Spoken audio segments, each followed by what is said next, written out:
ഈ വാത്സല്യ ഭവനത്തിൽ കർത്താവിൻ്റെ സന്നിധിയിൽ ഇരിക്കുവാൻ ആ നിലയിൽ നമ്മുടെ കർത്താവ് പറഞ്ഞതുപോലെ നല്ല അംശം തിരഞ്ഞെടുക്കുവാനായിട്ട് നമുക്ക് ഇത്രയും പേർക്ക് കർത്താവ് സഹായിച്ചതോർത്ത് ഞാൻ കർത്താവിനെ സ്തുതിക്കുന്നു, മഹത്വപ്പെടുത്തുന്നു.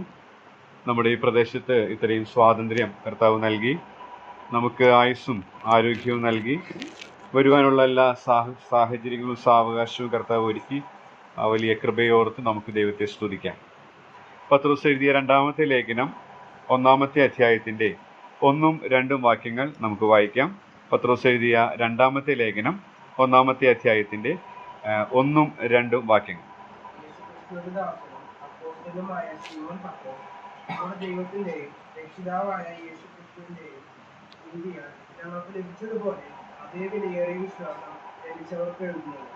ദൈവത്തിന്റെയും നമ്മുടെ കർത്താവായ യേശുവിന്റെയും പരിജ്ഞാനത്തിൽ നിങ്ങൾക്ക് കൃപയും സമാധാനവും വർദ്ധിക്കുമാറാകട്ടെ.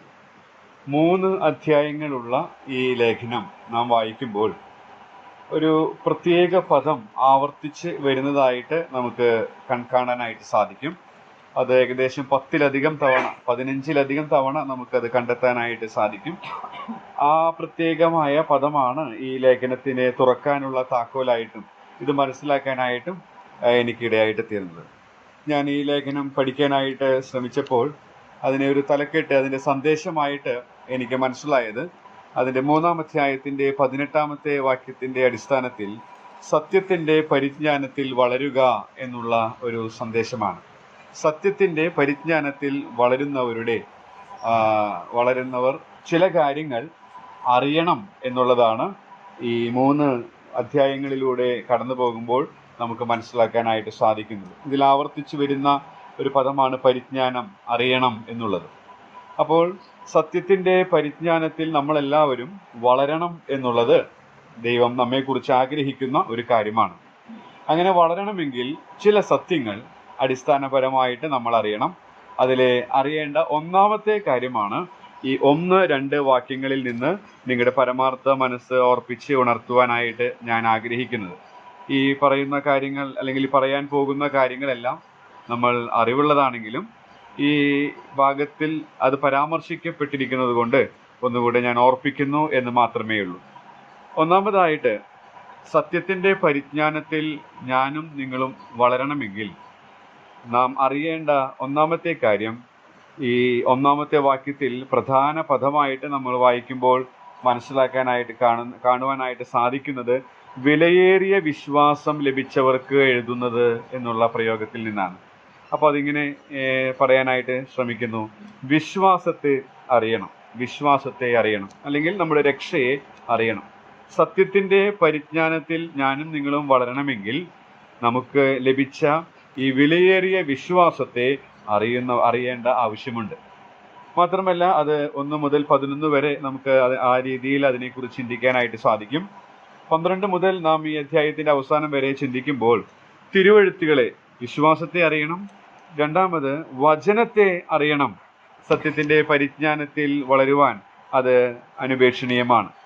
2-ാം അധ്യായത്തിലേക്ക് വരുമ്പോൾ സത്യത്തിൻ്റെ പരിജ്ഞാനത്തിൽ വളരുവാൻ നമ്മെ സഹായിക്കുന്ന മറ്റൊരു കാര്യം വചനത്തെ കോട്ടിക്കളയുന്നവരെ അറിയണം എന്നുള്ളതാണ്. 2-ാമത്തെ അധ്യായം മുഴുവൻ വായിക്കുമ്പോൾ നമുക്കത് കാണാനായിട്ട് സാധിക്കും. ഈ 2-ാമത്തെ അധ്യായവും യൂദയുടെ ലേഖനവും വളരെ സമാനമാണ് എന്നുള്ളത് അത് വായിക്കുമ്പോൾ നമുക്ക് മനസ്സിലാക്കാനായിട്ട് സാധിക്കും. വചനത്തെ കോട്ടിക്കളയുന്നവരെ അറിയണം. ഒടുവിലായിട്ട് 3-ാം അധ്യായത്തിലേക്ക് വരുമ്പോൾ അവിടെ കർത്താവിൻ്റെ വരവിനെ കുറിച്ച് പറയുകയാണ്. അപ്പോൾ അവിടെ പറഞ്ഞിരിക്കുന്ന പ്രധാനപ്പെട്ട കാര്യം എന്ന് പറയുന്നത് വിശുദ്ധീകരണത്തെ അറിയണം. കർത്താവിൻ്റെ വരവ് അടുത്തിരിക്കുന്നു എന്ന് മനസ്സിലാകുമ്പോൾ നാം നമ്മെ തന്നെ വിശുദ്ധീകരിച്ചുകൊണ്ട് ജീവിക്കേണ്ടത് ആവശ്യമാണ്. ആ രീതിയിൽ സത്യത്തിൻ്റെ പരിജ്ഞാനത്തിൽ വളരുവാൻ നാം അറിഞ്ഞിരിക്കേണ്ട ചില അറിവുകളാൽ നിറഞ്ഞിരിക്കുന്ന ഒരു ലേഖനമായിട്ട് ഈ ലേഖനത്തെ നമുക്ക് മനസ്സിലാക്കാനായിട്ട് സാധിക്കും. പത്രോസ് എഴുതുമ്പോൾ തൻ്റെ നിര്യാണകാലം അടുത്തിരിക്കുന്നതായിട്ട് മനസ്സിലാക്കുന്നുണ്ട്. അതുപോലെ തന്നെ താൻ തിരിച്ചറിയുന്ന മറ്റൊരു കാര്യമാണ് കള്ളപ്രവാചകന്മാർ എഴുന്നേൽക്കുവാനായിട്ട് സാധ്യതയുണ്ട്. മാത്രമല്ല പരിഹാസികളായ ആളുകളും ഉണ്ടാകും. അപ്പോൾ അതിൻ്റെ മധ്യത്തിൽ ദൈവസഭ ഇളകിപ്പോകാതെ കുലുങ്ങിപ്പോകാതെ ഉറച്ചു നിൽക്കുവാനായിട്ട്, സത്യത്തിൻ്റെ പരിജ്ഞാനത്തിൽ വളരാനായിട്ട്, പത്രോസിൻ്റെ ഭാഷയിൽ പറഞ്ഞാൽ കർത്താവിൻ്റെ കൃപയിലും നമ്മുടെ കർത്താവും രക്ഷിതാവുമായ യേശു ക്രിസ്തുവിൻ്റെ പരിജ്ഞാനത്തിലും വളരുവാനായിട്ട് നാം അറിയേണ്ട ചില കാര്യങ്ങളാണ് ഈ ലേഖനത്തിലൂടെ സഞ്ചരിക്കുമ്പോൾ നമുക്ക് പഠിക്കാനായിട്ട് സാധിക്കുന്നത്. അതിലൊന്നാമത്തേതാണ് വിശ്വാസത്തെ അറിയണം, അല്ലെങ്കിൽ നമ്മുടെ രക്ഷയെക്കുറിച്ച് അറിയണമെന്നുള്ളത്. ഇന്ന് പകൽക്കാലം അത് ഒന്ന് പറഞ്ഞ് വേഗത്തിൽ ഇരിക്കാം എന്നാണ് ഞാൻ ആഗ്രഹിക്കുന്നത്. വിശ്വാസത്തെ അറിയണം. ഞാൻ 10ാം ക്ലാസ് പഠനത്തിന് ശേഷം നടക്കുന്ന SSL ക്യാമ്പിൽ പോയപ്പോൾ വിശ്വാസത്തെക്കുറിച്ച് 2 കാര്യങ്ങൾ അല്ലെങ്കിൽ 2 തലങ്ങൾ ഉള്ളതായിട്ട് അന്നത്തെ ക്ലാസ്സിൽ കേട്ടത് എനിക്കിപ്പോഴും ഓർമ്മയുണ്ട്. അപ്പോൾ വിശ്വാസത്തെ അറിയണമെന്ന് പറയുമ്പോൾ വിശ്വാസത്തിൻ്റെ 2 തലങ്ങൾ ഒന്ന് നമ്മൾ ഓർക്കുന്നത് നല്ലതാണ്. ഒന്ന് സേവിങ് ഫെയ്ത്ത് എന്നാണ് ഞങ്ങളെ അന്ന് പഠിപ്പിച്ചത്, സേവിങ് ഫെയ്ത്ത്.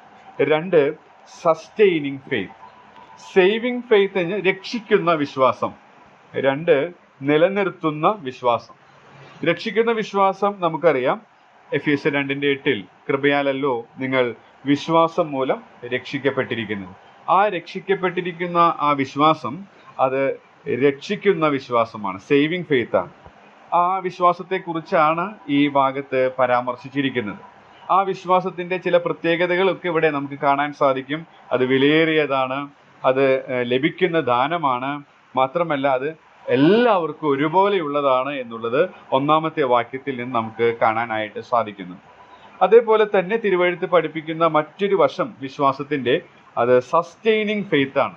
എൻ്റെ നീതിമാൻ വിശ്വാസത്താൽ ജീവിക്കും എന്ന് പറയുമ്പോൾ അതെ, നമ്മെ രക്ഷിച്ച വിശ്വാസത്തിലെ കർത്താവിലുള്ള ആശ്രയത്തെയാണ് അത് വെളിപ്പെടുത്തുന്നത്. ലളിതമായി പറഞ്ഞാൽ, കർത്താവ് ഭൂമിയിലായിരുന്നപ്പോൾ തൻ്റെ ശിഷ്യന്മാരുടെ വിശ്വാസത്തെ കണ്ടിട്ട് കർത്താവ് വിളിച്ചത് അല്പവിശ്വാസികളെ എന്നുള്ളതാണ്. ആ വിശ്വാസത്തിൻ്റെ ഡിഗ്രി അവിടെ കാണുന്നു. അത് രക്ഷിക്കുന്ന വിശ്വാസത്തെക്കുറിച്ചല്ല എന്നുള്ളത് അതിൽ നിന്ന് സുവ്യക്തമാണ്.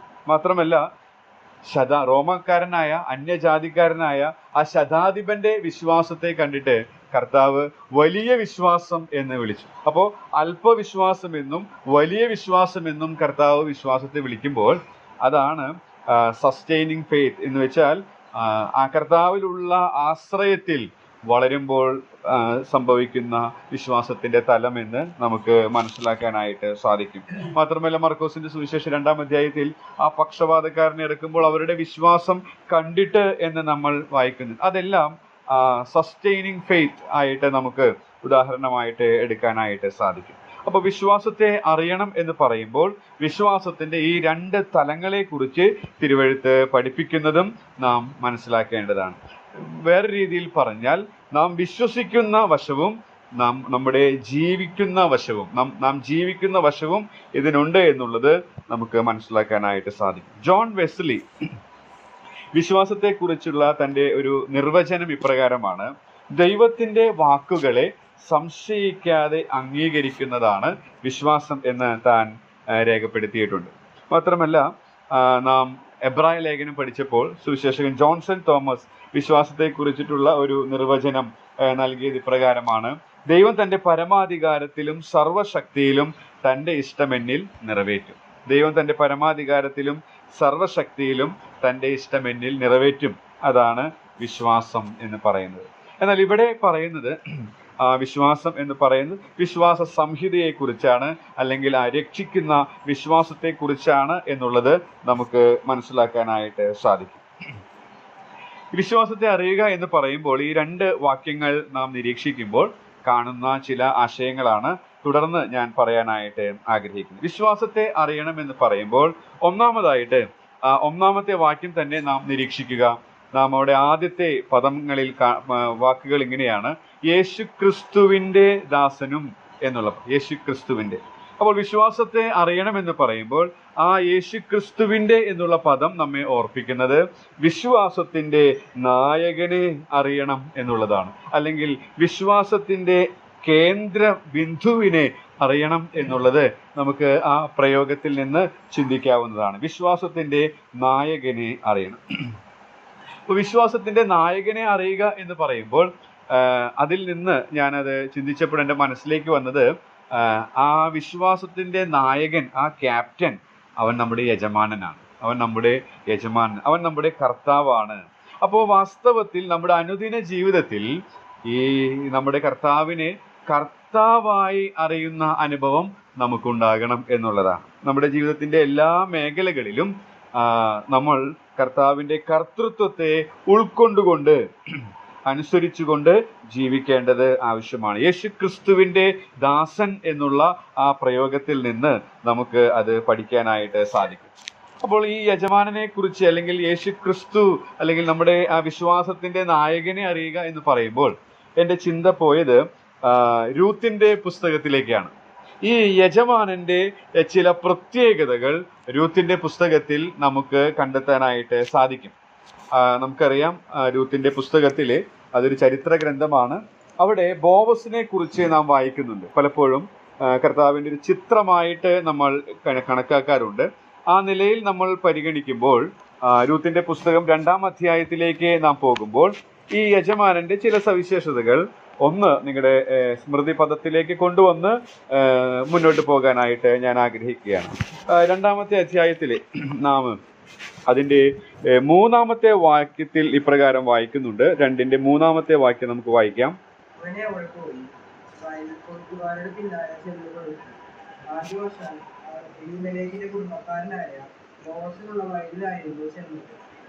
അവിടെ ബോവസിനെ കുറിച്ച് വായിക്കുന്നത് ബോവസിനുള്ള വയലിലായിരുന്നു ചെന്നത്.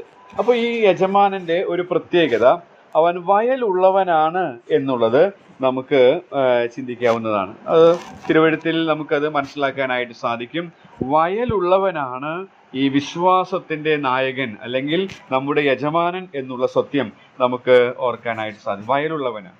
അപ്പോൾ ഈ വയലിൽ അധ്വാനിക്കുന്ന അവൻ്റെ കൂട്ടുവേലക്കാരാക്കി കർത്താവ് എന്നെയും നിങ്ങളെയും തീർത്തു. അങ്ങനെ ഈ യജമാനനെ അല്ലെങ്കിൽ ഈ വിശ്വാസത്തിന്റെ നായകനെ അറിയണമെന്ന് പറയുമ്പോൾ അവൻ വയലുള്ളവനാണ് എന്നുള്ളത് നാം മനസ്സിലാക്കുമ്പോൾ ആ വയലിലെ അധ്വാനിക്കുന്ന വേലക്കാരാക്കി എന്നെയും നിങ്ങളെയും അവൻ ചുമതലപ്പെടുത്തിയിരിക്കുകയാണ്. അപ്പൊ നമ്മുടെ ഉത്തരവാദിത്വം എന്ന് പറയുന്നത്, കർത്താവ് ഈ ഭൂമിയിലായിരുന്നപ്പോൾ ലൂക്കോസിന്റെ സുവിശേഷം 6-ാം അധ്യായത്തിന്റെ 48-ാമത്തെ വാക്യത്തിൽ കാണുന്നത് പ്രകാരം ഈ നല്ല വയലിൽ ആയിരിക്കുന്ന വേലക്കാരായ നമ്മെ സംബന്ധിച്ച് ഈ നല്ല യജമാനൻ ആഗ്രഹിക്കുന്ന ഒരു കാര്യം 6-ന്റെ 48 നമുക്ക് വായിക്കാനായിട്ട് സാധിക്കും. ലൂക്കോസിന്റെ സുവിശേഷം 6-ന്റെ 48.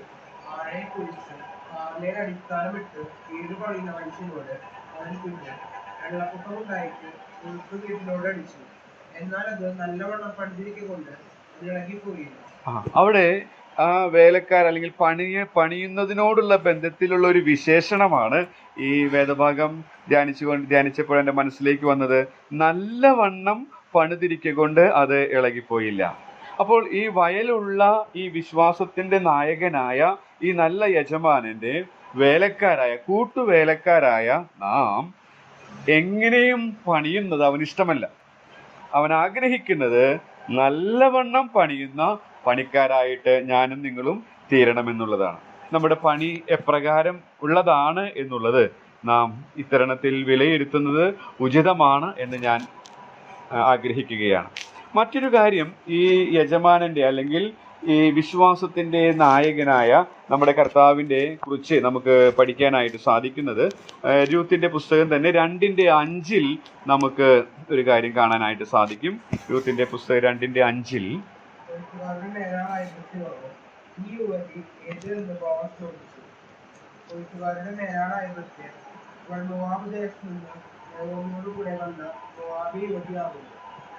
ഓക്കെ, അതിൽ നിന്ന് നമുക്കൊരു പാഠം പഠിക്കാനായിട്ട് സാധിക്കും. ഈ യജമാനൻ അവൻ വയലുള്ളവനാണ്. ആ വയലിൽ അവൻ്റെ വേലക്കാരാക്കി നമ്മെ ആക്കി വെച്ചിരിക്കുന്നു എന്ന് മാത്രമല്ല, ആ വയലിലുള്ള വേലക്കാരായ നമ്മുടെ അവസ്ഥ അന്വേഷിക്കുന്നവനാണ് അവൻ എന്നുള്ളത് നമുക്ക് അവിടെ നിന്ന് ആ 5-ാമത്തെ വാക്യം വായിക്കുമ്പോൾ മനസ്സിലാക്കാനായിട്ട് സാധിക്കും. യജമാനനായ ആ ബോവസ് ആ വയലിലുള്ള വയലിൽ അധ്വാനിക്കുന്നവരോട് അവരുടെ വിശേഷങ്ങൾ ചോദിക്കുന്നതായിട്ടാണ് 5-ാമത്തെ വാക്യത്തിൽ നാം വായിച്ചത്. അതിൽ നിന്ന്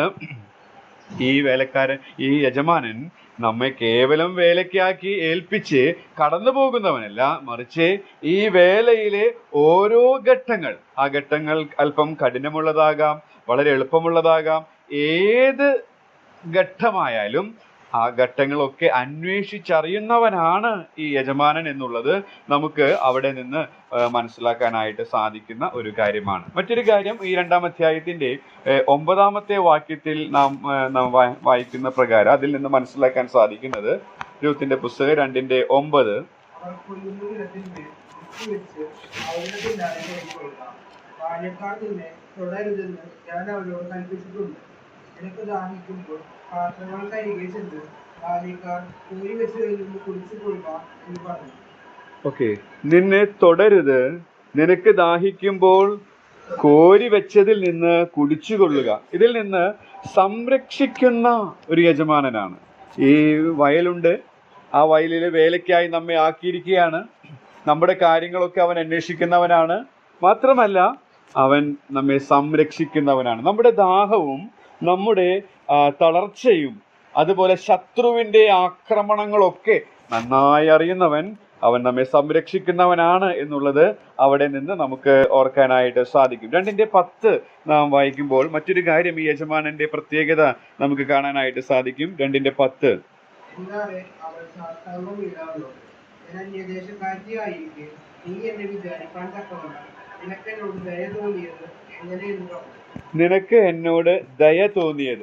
അപ്പൊ ദയയുള്ളവനാണ് ഈ യജമാനൻ എന്നുള്ളത് 10-ാം വാക്യത്തിൽ നിന്ന് നമുക്ക് മനസ്സിലാക്കാനായിട്ട് സാധിക്കും. ഈ വയലുള്ളവനാണ്, ആ വയലിലെ വേലക്കാരാക്കി നമ്മെ തീർത്തു. നമ്മുടെ കാര്യങ്ങളൊക്കെ അവൻ അന്വേഷിക്കുന്നു. ശത്രുവിൻ്റെ ആക്രമണങ്ങളിൽ നിന്നും നമ്മുടെ പ്രാഥമികമായ എല്ലാ ആവശ്യങ്ങളും ഒക്കെ അവൻ അറിഞ്ഞ് നമ്മെ സംരക്ഷിക്കുന്നവനാണെന്ന് മാത്രമല്ല, അവൻ ദയയുള്ളവനാണ്. അവൻ ക്രൂരനായ യജമാനനല്ല എന്നുള്ള സത്യം നമുക്ക് ഇവിടെ നിന്ന് മനസ്സിലാക്കാനായിട്ട് സാധിക്കും. ഒടുവിലായി 2:12 നാം വായിക്കുമ്പോൾ മറ്റൊരു കാര്യം കൂടെ പറഞ്ഞ് ഞാൻ അടുത്ത പാഠത്തിലേക്ക് നീങ്ങാൻ ആഗ്രഹിക്കുന്നു. രൂത്തിന്റെ പുസ്തകം 2-ാം അധ്യായത്തിന്റെ 12-ാമത്തെ വാക്യത്തിൽ ഈ യജമാനന്റെ മറ്റൊരു പ്രത്യേകത നമുക്ക് വായിക്കാനായിട്ട് സാധിക്കും.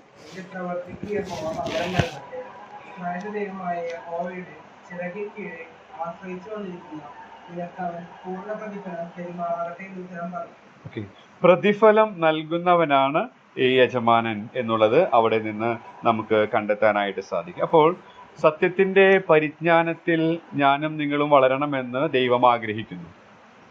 അങ്ങനെ വളരുവാനായിട്ട് ചില കാര്യങ്ങൾ നാം അറിയേണ്ടതാണ്. ഒന്നാമതായിട്ട്, ഈ 1ഉം 2ഉം വാക്യങ്ങളിൽ നാം വായിച്ചതിൽ നിന്ന് നമ്മുടെ വിശ്വാസത്തെ അറിയണം. വിശ്വാസത്തെ അറിയുക എന്ന് പറയുമ്പോൾ 1-ാം വാക്യത്തിന്റെ ആദ്യത്തെ ഭാഗത്ത് നാം വായിക്കുന്നത് യേശു ക്രിസ്തുവിന്റെ ദാസൻ എന്നുള്ള ആ പ്രയോഗത്തിൽ നിന്ന് വിശ്വാസത്തിന്റെ നായകനെ അറിയണം എന്നുള്ളത് നമുക്ക് പഠിക്കാനായിട്ട് സാധിക്കും. വിശ്വാസത്തിന്റെ നായകനെ അറിയണം. ഈ വിശ്വാസത്തിന്റെ നായകന്റെ ചില പ്രത്യേകതകളാണ് ഞാൻ നിങ്ങളുടെ ശ്രദ്ധയിലേക്ക് കൊണ്ടുവരാനായിട്ട് ഇടയായിട്ട് തീർന്നത്. ഞാനിവിടെ ഒരു ചോദ്യം ചോദിച്ച് വിചിന്തനത്തിനായിട്ട് ഒരു ചോദ്യം ചോദിച്ച് അടുത്ത പാഠത്തിലേക്ക് പോകാൻ ആഗ്രഹിക്കുകയാണ്. ഈ യജമാനന്, ഈ നല്ല യജമാനന് നമുക്ക് നാം ഈ യജമാനന്റെ ഇന്നത്തെ ശുശ്രൂഷയെക്കുറിച്ച് തിരുവഴുത്തിൽ വായിക്കുന്നത് 1 യോഹന്നാൻ 2:1 അവൻ കാര്യസ്ഥനാണ്, കാര്യങ്ങളെ ക്രമപ്പെടുത്തുന്ന, നമ്മുടെ കാര്യങ്ങളെ ക്രമപ്പെടുത്തുവാൻ ഉയരത്തിൽ ജീവിക്കുന്നവനാണ്. കർത്താവിന്റെ ശുശ്രൂഷ, മറ്റൊരു ശുശ്രൂഷയെ നാം കുറിച്ച് വായിക്കുന്നത് അവൻ പക്ഷപാതം ചെയ്യുന്നു, നമ്മുടെ പക്ഷം പറയുവാൻ ഉയരത്തിൽ അവൻ ഇന്ന് ജീവിക്കുന്നു. അപ്പോൾ നമുക്ക് ചോദിക്കാനും പറയാനും ഉള്ള ഈ നല്ല യജമാനനെ എത്രമാത്രം എനിക്കും നിങ്ങൾക്കും അറിയാം എന്നുള്ളത് ഒന്ന് സ്വവിചിന്തനത്തിന് ഇടയായെങ്കിൽ നല്ലതാണ് എന്ന് ഞാൻ ചിന്തിക്കുകയാണ്. എത്രമാത്രം അറിയാൻ സാധിക്കും? നമുക്കറിയാം, വിവാഹം കഴിയുമ്പോൾ ഒരു ഭാര്യ ഭർത്താവ് അവർ ആ ഉടമ്പടി ബന്ധത്തിലൂടെ ഒരു സ്ത്രീയും പുരുഷനും ഭാര്യ ഭർത്താക്കന്മാരായിട്ട് തീരുന്നു. അങ്ങനെ ഭാര്യ ഭർത്താക്കന്മാരായി തീരുന്ന ആ ദിവസത്തിൽ ആരംഭിക്കുന്ന പരസ്പരമുള്ള അവരുടെ ആ അറിവ് കാലങ്ങൾ കഴിയും തോറും അവരുടെ ചിന്തകളെ പോലും മനസ്സിലാക്കാൻ സാധിക്കുന്ന രീതിയിൽ അത്രമാത്രം ഊഷ്മളത ഉള്ളതായിട്ട് തീരുന്നത് ശരിയായ രീതിയിൽ കുടുംബജീവിതം നയിക്കുന്നവരിൽ നിന്ന് നമുക്ക് മനസ്സിലാക്കാനായിട്ട് സാധിക്കും.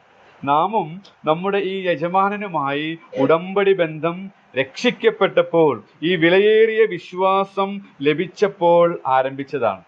എന്നാൽ കാലങ്ങൾ കഴിയും തോറും ഈ യജമാനനുമായിട്ടുള്ള അടുപ്പം, അവന്റെ ചിന്തകൾ, അവന്റെ ഇഷ്ടം, അവൻ വെറുക്കുന്ന കാര്യങ്ങൾ, അവൻ എങ്ങനെയായിരിക്കും നിലപാടുകൾ എടുക്കുക, ഇങ്ങനെയുള്ള കാര്യങ്ങൾ അനുദിനം അറിയുവാനായിട്ട് സാധിക്കുന്നുണ്ടോ?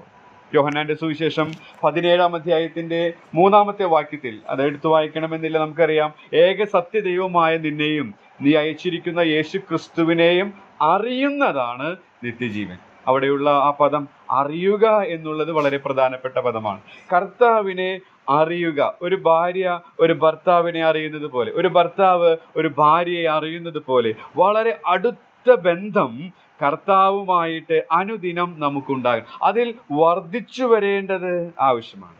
ഒരു എഴുത്തുകാരൻ എഴുതിയിരിക്കുന്നത് ഇങ്ങനെയാണ്: എത്രമാത്രം നിനക്ക് നിന്റെ യജമാനനെ അറിയാം, ഇന്നലേക്കാൾ നന്നായി നിനക്ക് ഈ നല്ല യജമാനനെ അറിയാമോ? അദ്ദേഹം പിന്നെയും കുറിച്ചിരിക്കുന്നത് ഇങ്ങനെയാണ്: ആ യജമാനന്റെ വഴികൾ നിനക്കറിയാമോ? അവൻ എന്താണ് സ്നേഹിക്കുന്നത് എന്ന് നിനക്കറിയാമോ? പലപ്പോഴും വിശ്വാസ ജീവിതത്തിൽ ഒരുപാട് വർഷങ്ങൾ പിന്നിട്ടിട്ടും ഈ യജമാനനെ കുറിച്ച് നല്ല നിശ്ചയമുള്ളവർ, അറിവുള്ളവരായിട്ട് തീരുന്നതിന് പകരം ഇപ്പോഴും അലഞ്ഞുഴലുന്ന ശിശുക്കൾക്ക് സമാനരായിട്ട് തീരുന്ന അവസ്ഥയല്ലേ പലപ്പോഴും നമുക്കുള്ളത് എന്നുള്ളത് ഒന്ന് ചിന്തിക്കേണ്ടത് ആവശ്യമാണ്. അപ്പോൾ ഞാനിവിടെ പറയാനായിട്ട് ആഗ്രഹിക്കുന്ന ഒരു കാര്യം എന്ന് പറയുന്നത്, വിശ്വാസത്തിൻ്റെ നായകനെ അറിയണം. അവൻ നല്ല ഒരു യജമാനനാണ്. പലപ്പോഴും ഒരു കാര്യം കൂടെ പറഞ്ഞ് മുന്നോട്ട് പോകാമെന്ന് വിചാരിക്കുന്നു. പലപ്പോഴും ഈ യജമാനൻ നമ്മുടെ ജീവിതത്തിൽ ഇടപെടുന്ന സന്ദർഭങ്ങൾ, പ്രത്യേകിച്ച് ഞാൻ ഇന്ന് സൺഡേ സ്കൂൾ കഴിഞ്ഞപ്പോഴാണ് ഞങ്ങളുടെ സ്കൂളിലെ ആ ദുഃഖ വാർത്ത അറിഞ്ഞത്. അപ്പോഴെൻ്റെ മനസ്സിലേക്ക് വന്നത്, പലപ്പോഴും ഈ യജമാനൻ്റെ പ്രവൃത്തികൾ നമുക്ക് വേണ്ടുമോളം മനസ്സിലായി എന്ന് വരികയില്ല. ഞാൻ കുറച്ച് ദിവസങ്ങൾക്ക് മുൻപ് വായിച്ച് ക്വൈറ്റ് ടൈം എടുത്ത ഭാഗമാണ് റോമാലേഖനം 9-ാം അധ്യായത്തിൻ്റെ 17-18 വാക്യങ്ങൾ. റോമാലേഖനം 9-ന്റെ 17-18 വാക്യങ്ങൾ അവിടെ പറയുന്ന അത് ഒന്ന് വായിക്കാം. റോമാലേഖനം 9-ന്റെ 17-18.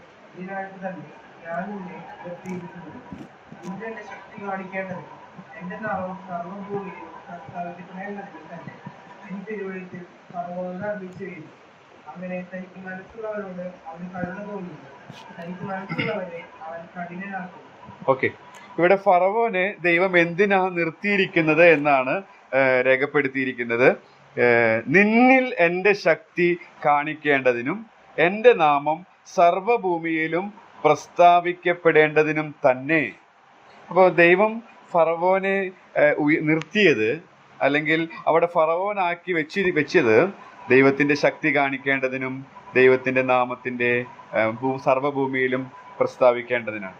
അപ്പോൾ ഇത് വായിക്കുമ്പോൾ ഒരു പക്ഷേ നമുക്ക് അത് ഉൾക്കൊള്ളുവാനായിട്ട് പ്രയാസമാണ്. അപ്പോഴാണ് 18-ാമത്തെ വാക്യത്തിൽ ഇങ്ങനെ വായിക്കുന്നത്: തനിക്ക് മനസ്സുള്ളവനോട് അവന് കരുണ തോന്നുന്നു, തനിക്ക് മനസ്സുള്ളവനെ അവൻ കഠിനനാക്കുന്നു എന്ന്. അപ്പോൾ ദൈവത്തിൻ്റെ ഈ യജമാനൻ്റെ പ്രവൃത്തികൾ ഒരു പക്ഷേ നമുക്ക് നമ്മുടെ അല്പജ്ഞാനത്തിൽ മനസ്സിലാക്കാൻ സാധിച്ചു എന്ന് വരികയില്ല. നമുക്കറിയാം, ഒരു കൊച്ചുകുട്ടിക്ക് വലിയ കാര്യങ്ങൾ, അല്ലെങ്കിൽ ഇപ്പോൾ 1-ാം ക്ലാസ്സിൽ പഠിക്കുന്ന കുട്ടിക്ക് 12-ാം ക്ലാസ്സിൽ പഠിക്കുന്ന പാഠങ്ങൾ മനസ്സിലാക്കാനായിട്ട് സാധിച്ചു എന്ന് വരികയില്ല. പക്ഷേ അതുകൊണ്ട് ഈ 12-ാം ക്ലാസ്സിലെ പാഠങ്ങൾ അത് അസത്യമാണ്, തെറ്റാണ് എന്ന് വരുന്നില്ല. ആ 1-ാം ക്ലാസ്സിലെ കുട്ടിക്ക് 12-ാം ക്ലാസ്സിലെ പാഠങ്ങൾ മനസ്സിലാക്കാത്തത് അവന് 12-ാം ക്ലാസ്സിൻ്റെ ജ്ഞാനം ഇല്ലാത്തത് കൊണ്ടാണ്. അവൻ ആ നിലവാരത്തിലേക്ക് എത്തുമ്പോൾ 12-ാം ക്ലാസ്സിൽ പഠിക്കുന്ന കാര്യങ്ങൾ അവന് മനസ്സിലാക്കാനായിട്ട് സാധിക്കും. ഈ യജമാനൻ്റെ ചില പ്രവൃത്തികൾ കാണുമ്പോൾ ഒരു പക്ഷേ നമുക്ക് ആകെ കൺഫ്യൂഷൻ ഉണ്ടാകാം, ഒരു പക്ഷേ നമുക്ക് ആകെ ആശങ്കയുണ്ടാകാം, ഒരു പക്ഷേ നമുക്ക് അസ്വസ്ഥതകളൊക്കെ ഉണ്ടാകാം. പക്ഷേ അങ്ങനെയൊക്കെ ഉണ്ടെങ്കിൽ തന്നെയും അതൊന്നും അസത്യമല്ല. ദൈവം തൻ്റെ സർവജ്ഞാനത്തിൽ, തൻ്റെ പരമാധികാരത്തിൽ ചെയ്യുന്ന കാര്യങ്ങളെല്ലാം ഉചിതമായതാണ്, സത്യമായതാണ്. പക്ഷെ അത് മനസ്സിലാക്കുവാനുള്ള പരിമിതമായ ജ്ഞാനം നമുക്ക് ഉള്ളൂ. അതുകൊണ്ടാണ് അത് കൃത്യമായിട്ട് മനസ്സിലാക്കുവാനായിട്ട് സാധിക്കാത്തത്. എന്നാൽ ദാനിയേലിൻ്റെ പ്രവചനം അതുകൂടെ പറഞ്ഞ് ഞാൻ ഇരിക്കാൻ ആഗ്രഹിക്കുന്നു. മറ്റ് ആശയങ്ങൾ പിന്നീട് പറയാമെന്ന് ആഗ്രഹിക്കുകയാണ്. ദാനിയേലിൻ്റെ പ്രവചനം 11-ാം അധ്യായത്തിൻ്റെ 32-ാമത്തെ വാക്യത്തിലേക്ക് വരുമ്പോൾ അവിടെ ഒരു കാര്യം നാം കാണുന്നു. നമ്മോടുള്ള ബന്ധത്തിലല്ല, അന്ത്യനാളുകൾ കർത്താവിൻ്റെ മഹത്വ പ്രത്യക്ഷതയോടുള്ള ബന്ധത്തിൽ അതിന് മുൻപ് സംഭവിക്കുന്ന കാര്യമാണ് എങ്കിൽ തന്നെയും അതിലുള്ള പ്രിൻസിപ്പിൾ എക്കാലത്തും നമുക്ക് പാലിക്കാവുന്നതാണ്. ദാനിയേൽ പ്രവചനം 11-ന്റെ 32-ാമത്തെ വാക്യം. നിയമത്തിന് വിരോധമായി ദുഷ്ടത പ്രവർത്തിക്കുന്നവരെ ഒരു ഉപായം കൊണ്ട് വഷളാക്കും. എങ്കിലും തങ്ങളുടെ ദൈവത്തെ അറിയുന്ന ജനം ഉറച്ചു നിന്ന് വീര്യം പ്രവർത്തിക്കും. ഓക്കെ, ഇവിടെ പറയുന്നത് തങ്ങളുടെ ദൈവത്തെ അറിയുന്ന ജനം ഉറച്ചു നിന്ന് വീര്യം പ്രവർത്തിക്കും.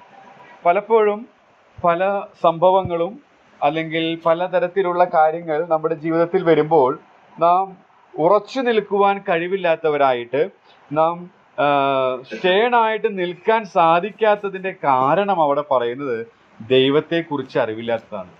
അത് അന്ത്യനാളുകളിൽ നടക്കുന്ന ഒരു സംഭവമാണ്. നമ്മൾ കർത്താവിനോട് കൂടെ ആയിരിക്കും. അപ്പോൾ ഈ ഭൂമിയിൽ സംഭവിക്കുന്ന കാര്യത്തോടുള്ള ബന്ധത്തിലാണ് അവിടെ രേഖപ്പെടുത്തിയിരിക്കുന്നതെങ്കിൽ തന്നെയും അവിടുത്തെ പ്രിൻസിപ്പിൾ നമുക്കും അപ്ലിക്കബിൾ ആണ്.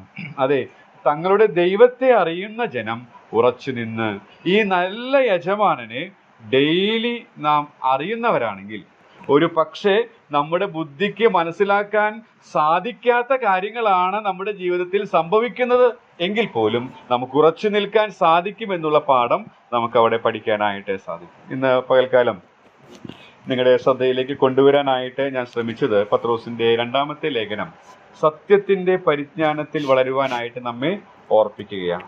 സത്യത്തിന്റെ പരിജ്ഞാനത്തിൽ വളരുവാൻ ചില അറിവുകൾ നമുക്ക് ആവശ്യമാണ്. ഒന്നാമതായിട്ട് ഇവിടെ ദൈവത്തിന്റെ ആത്മാവ് പറയുന്നത് നമ്മുടെ വിശ്വാസത്തെ അറിയണം എന്നുള്ളതാണ്. വിശ്വാസത്തെ അറിയണം എന്ന് പറയുമ്പോൾ അവിടെ ആദ്യമായിട്ട് ഈ ലേഖനം തുടങ്ങുമ്പോൾ ഉപയോഗിച്ച പദം എന്ന് പറയുന്നത് വിശ്വാസ നായകന്റെ പദമാണ്. അപ്പോൾ അതിൽ നിന്ന് വിശ്വാസത്തിന്റെ നായകനെ കുറിച്ച് അറിയാം. അവന്റെ ചില പ്രത്യേകതകൾ രൂത്തിന്റെ പുസ്തകത്തിൽ നിന്നാണ് ഞാൻ ഓർപ്പിക്കാനായിട്ട് ഇടയായിട്ട്. ഈ നല്ല യജമാനനെ അനുദിനം കൂടുതൽ കൂടുതൽ അറിയുന്നവരായി, സത്യത്തിന്റെ പരിജ്ഞാനത്തിൽ വളരുന്നവരായി, പ്രതിസന്ധികളുടെയും പ്രശ്നങ്ങളുടെയും മധ്യത്തിൽ ഉറച്ചു നിൽക്കുവാൻ ദൈവത്തിന്റെ ആത്മാവ് നമ്മെ സഹായിക്കുമാറാണ്.